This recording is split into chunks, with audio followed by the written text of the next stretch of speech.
Hi.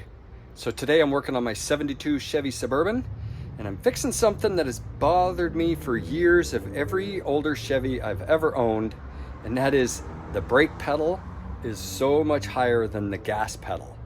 And because I'm lazy and I'm kind of fat with a belly, picking up my leg off the gas over to the brake pedal when there's so much room is a pain in the ass.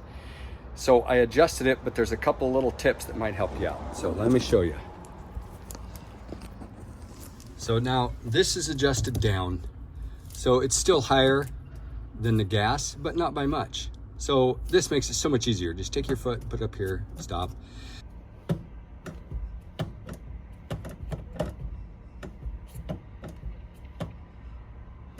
So nice. Oh yeah. Love it, love it. Hey, I could even heel toe. Normally they're like way up here, you know, probably a good 4 inches higher, and it's just a pain. I think Chevy did that because on the stick shift models, they want the clutch and the brake to be the same height. I'm just guessing. And so, you know, on stick shift models, you know, the clutch is way up here. It has to be because you got to have this much throw. And they didn't want to change them for automatics, so they just left them the same. All those are assumptions. So here's the deal. So how did I do this and still make everything work? Because your brake lights may not work. You know, there's some issues here. So first off was just adjusting the brake pedal itself. And see that rod right there? While I was there, I also put on a new boot. But that rod will allow you, if you turn it, it'll allow you to adjust your brake pedal. Way more of a pain than it seems like it should be. You know, you got that clevis up there, but you know, you take it all apart and start measuring and screwing it down and all that kind of stuff, and you get the brake pedal where you want it to be. That part is actually the easy part. The difficult part is now when you push your brake light may not come on. Okay, so the switch up there, which is probably impossible to film. Let me see if I can get it. There's a switch up here, right there. That switch, I've got it disconnected with a tester on it. See at the very top up there, when you press the brake, let me try to one-hand it here. When you press the brake, I'll do it here. Let's see if I can do it like that. See that? Closes that switch and your brake lights come on, okay?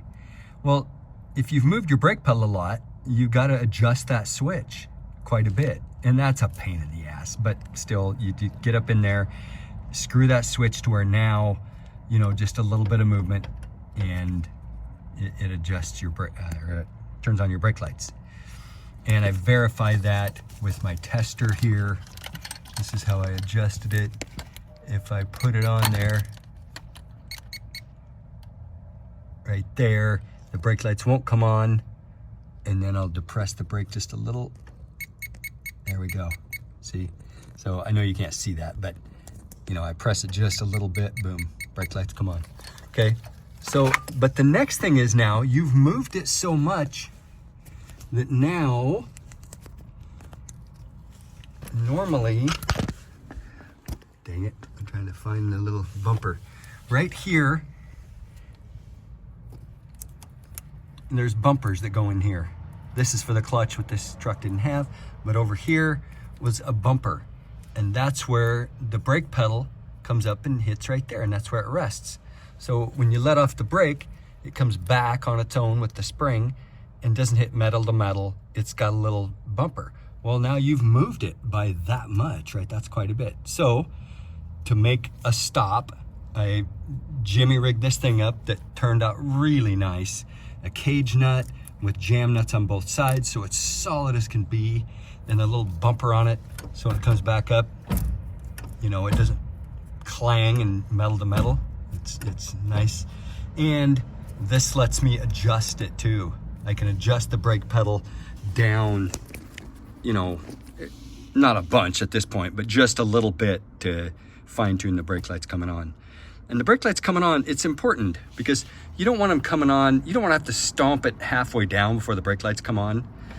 And it's also important for trailering. If you trailer, I've installed this brake controller, and this runs off that signal of your brake lights. When your brake lights come on, it tells it, hey, we're active here.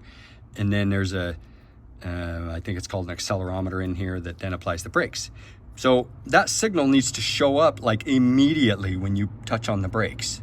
And so that, you know, that's all important. Anyway, that's the project. I'm done. This rocks. Good luck if you want to try this. Bye.